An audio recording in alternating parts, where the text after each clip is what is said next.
मनीषा स्नातक की छात्रा है और उसकी चाहत बैंकिंग सेक्टर में जॉब पाने की है। इसलिए मनीषा अपनी तैयारी को और भी बेहतर करने के लिए कोचिंग क्लास ज्वाइन करती है। कॉलेज के बाद मनीषा कोचिंग क्लास जाती और क्लास खत्म होने के बाद अपने घर चली आती। मनीषा की कोचिंग क्लास में 2 महीने पूरे हो गए और इस दौरान उसके कुछ फ्रेंड भी बन गए थे। उन्हीं फ्रेंड में एक अभिषेक नाम का लड़का था जो दिखने में स्मार्ट था। अभिषेक पढ़ने में तेज था और वो मनीषा को पसंद करता था, लेकिन मनीषा इस बात से अनजान थी कि अभिषेक के दिल में उसके लिए प्यार है। क्लास में जब भी ग्रुप डिस्कशन होता तो अक्सर मनीषा के सवालों का जवाब अभिषेक ही देता। इस दौरान मनीषा के फैंस को यह एहसास होने लगा था कि अभिषेक मनीषा को लाइक करता है। अभिषेक अपने दिल की बात मनीषा से कहना चाहता था, लेकिन कभी कहने की हिम्मत नहीं हुई। अब बैंक के एग्जाम का नोटिफिकेशन आ चुका था। 3 महीने बाद एग्जाम होना था। अभिषेक को अब समझ में नहीं आ रहा था कि वो क्या करे, अपने दिल की बात बता दे या छोड़ दे। बहुत सोचने के बाद अभिषेक ने तय किया कि अब वो अपने दिल की बात मनीषा को बता देगा। अगले दिन अभिषेक क्लास में सबसे पहले पहुंच गया। थोड़ी देर बाद मनीषा भी क्लास में आई। अभिषेक ठीक मनीषा के पीछे वाली बेंच पे बैठ गया। अभिषेक की दिल की धड़कनें तेज होने लगी थी। जैसे ही क्लास खत्म हुआ तो अभिषेक ने मनीषा के कहा, क्या तुम क्लास के बाहर मिल सकती हो, मुझे तुमसे कुछ बात करनी है। मनीषा क्लास के बाहर आ गई और अभिषेक से कहा, बोलो क्या बात करनी है। अभिषेक थोड़ा हिचकिचाते हुए बोला, मनीषा तुम मुझे बहुत प्यारी लगती हो, सच कहूँ तो मुझे तुमसे प्यार हो गया है। मनीषा, अभिषेक ये तुम क्या बोल रहे हो, तुम्हें पता है ना, देखो मैं यहाँ अपने एग्जाम की तैयारी करने आई हूँ और मुझे ये सब पसंद नहीं।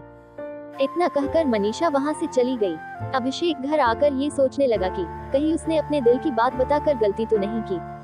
अभिषेक अब अपने ही बातों पर पछताने लगा। उसे समझ में नहीं आ रहा था कि अब वो क्या करे। रात भर अभिषेक मनीषा के बारे में ही सोचता रहा कि वो क्या मेरे बारे में अब क्या सोचती होगी। यही सोचते सोचते अभिषेक सो गया। अगले दिन जब अभिषेक क्लास गया तो मनीषा से नजरें चुराते हुए वह सबसे पीछे वाली बेंच पर जाकर बैठ गया। मनीष पीछे मुड़कर अभिषेक की तरह देखी, लेकिन अभिषेक ने उसकी तरह नहीं देखा। क्लास खत्म होने के बाद अभिषेक सीधा अपने घर चला गया। मनीषा सोचने लगी कि आज अभिषेक ने मुझसे बात नहीं की, ऐसा क्या हो गया, और दिन तो वो मुझसे बात करता था। इसी तरह लगभग 2 महीने बीत, लेकिन अभिषेक ने एक बार भी मनीषा से बात नहीं किया। अब मनीषा से रहा नहीं गया और वो सीधा अभिषेक के सामने जाकर पूछती है कि अभिषेक तुम मुझे 2 महीने से नजरअंदाज कर रहे हो, क्या तुम इसकी वजह बता सकते हो कि तुम ऐसा क्यों कर रहे हो। अभिषेक, मैं नहीं चाहता कि मेरी वजह से तुम्हारी तैयारी खराब हो, इसलिए मैं तुमसे दूर रहता हूँ। मनीषा, देखो जब तुम मेरे पास थे तब मुझे कोई समस्या नहीं थी, लेकिन अब तुम मुझसे दूर रहते हो तो मुझे तकलीफ हो रही है, पता नहीं ऐसा क्यों हो रहा है। अभिषेक, क्या तुम मुझसे प्यार करती हो, हाँ या ना। मनीषा, तुम मुझे अच्छे लगते हो। अभिषेक, मतलब तुम मुझे पसंद करती हो। मनीषा, अब तुम समझदार खुद हो तो समझ जाओ।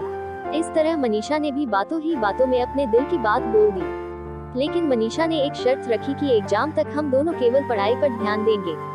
अभिषेक ने उसकी शर्त को मान लिया।